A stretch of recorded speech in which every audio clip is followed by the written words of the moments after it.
It is often said that consumers buy with their eyes, and research has shown that if a consumer has a bad eating experience with a fruit or vegetable product, it can take 4 to 6 weeks for them to come back and repurchase that product. It's therefore important that both the visual and eating qualities of a mango match consumer expectations. So why is this important for mango pickers?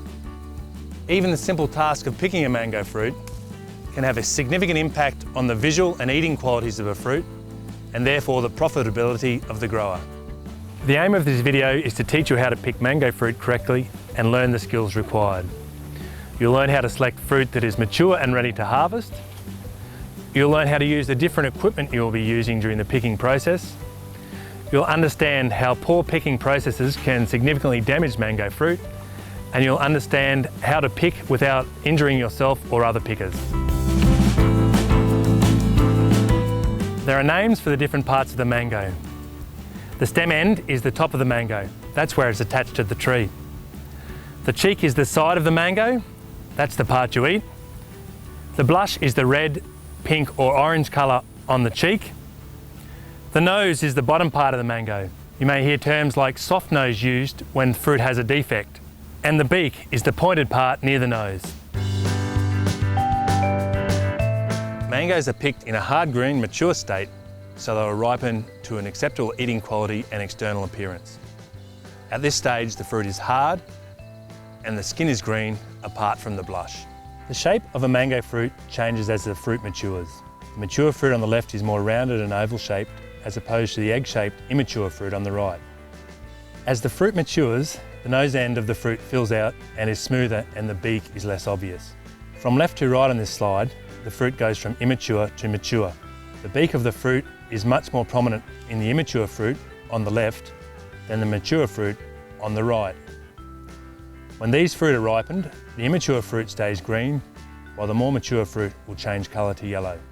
The shoulder of the fruit also fills out around the stem, and the stem sits in a small depression when the fruit matures. It is important to only pick mature fruit, as fruit maturity can have a significant impact on eating quality of mangoes.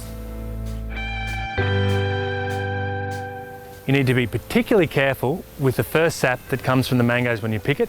This is called spurt sap. If spurt sap comes in contact with the skin of the mango, it can damage the skin. This is called sap burn. This sap can also burn your skin or skin of other pickers. Sap can continue to ooze from the fruit for several hours, and although this sap isn't as damaging as spurt sap, it can still cause skin browning and reduce the sale price of mangoes.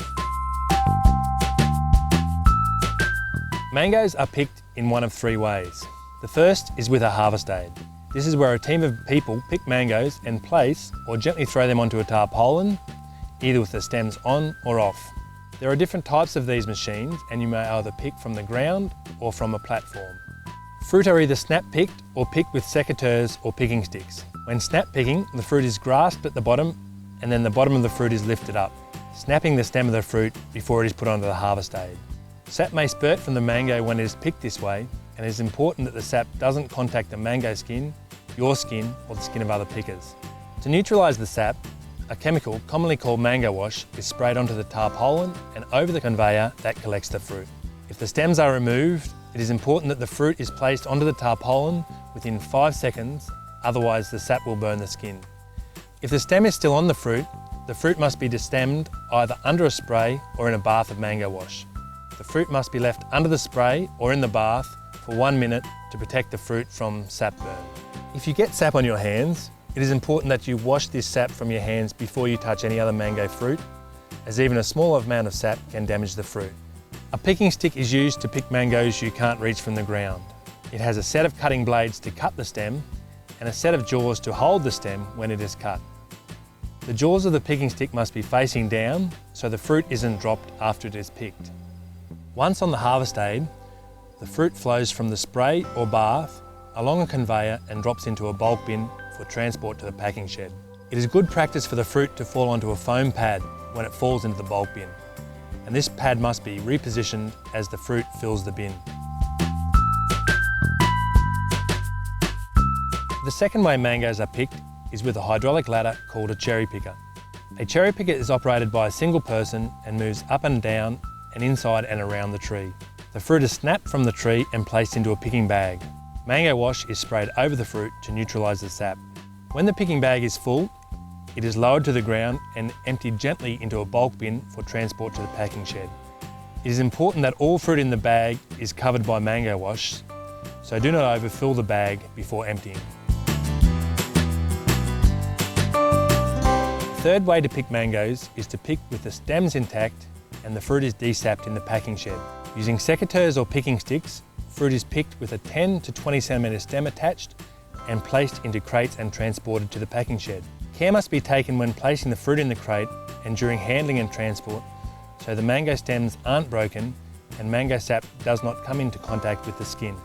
These crates are stacked for transport or short-term storage in the packing shed, so it is important that they are not overfilled and fruit damaged or stems broken when they are stacked. If the mangoes have been picked with the stems on, these stems need to be removed and the mangoes desapped before packing. This can be done either through snapping the stems or using a machine which cuts the stem from the fruit. During this process, it is important that the mango fruit are completely covered in a detergent solution before the stem is removed, so the sap does not come into contact with the skin and damage it. As well as damage from sap burn, mango quality can be lost through physical injury from incorrect picking technique and rough handling. Damage from sap burn or physical injury takes 1 to 2 days to appear and isn't usually seen until fruit reaches market. The types of physical injury include abrasion, cuts and scratches, stem punctures, crease marks, wounds and internal bruising. Abrasion shows as brown marks on the skin, often with scratches through the mark. It is caused by the skin of the fruit rubbing against dirty, dusty equipment or crates and bulk bins, or sticks and leaves in the crates and bins. Cuts and scratches occur when the sharp edge of the picking stick or secateurs knock the fruit, or when the fruit scrapes against a twig or a branch as it is pulled from the tree.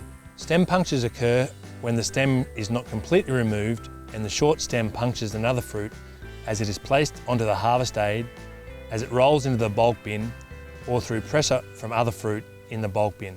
Crease marks occur when the fruit impacts heavily against the edge of equipment, crates or bins, or when the blunt parts of a picking stick knock the fruit. Wounds occur when the fruit contacts a sharp edge and the skin of the fruit is pierced.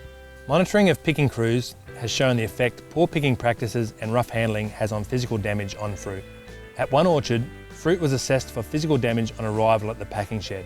Damage to the fruit from different picking teams ranged from 2% to 17%.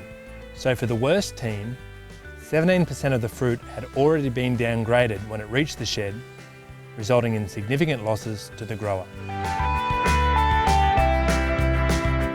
Mangoes are picked during the hottest part of the year. The work is hard and constant, and temperatures in the orchard often reach above 35 degrees Celsius. There is little shade in the orchard, so it is very important that you follow a few precautions when you are picking. Wear the right clothes to protect you from the sun. Lightweight long sleeve shirts and long trousers are recommended. Wear a wide-brimmed hat and good shoes. Eye protection in the form of sunglasses is also recommended.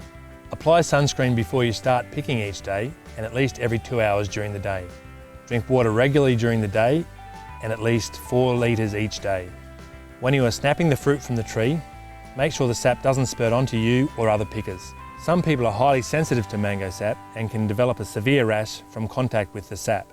If you are spurted with mango sap, it is important that you wash the area with soap and water and then rinse it well with fresh water. As a picker, it is important that you understand how mango quality can be lost and why it is important you follow the simple steps outlined in this video to reduce quality loss. Some do's and don'ts when picking mangoes. The do's. Do understand fruit maturity and only pick mature fruit. Be gentle with the fruit. Make sure mangoes are in the mango wash within 5 seconds of being picked. Wash the mango sap from your hands or skin. Wear the right clothes and drink lots of water when you're picking mangoes. And be careful around heavy equipment. The don'ts. Don't pick immature fruit. Don't hit fruit with picking equipment. Don't handle fruit roughly or throw it against the hard edges of harvest aids, bins or crates. Don't let mango sap come into contact with mango skin. And don't let mango sap come into contact with your skin, your eyes or the skin of other pickers. As you can see, picking mangoes is more difficult than it seems. And now you can understand why you have been instructed to pick the fruit the way you have. Everybody has a role in optimising mango fruit quality.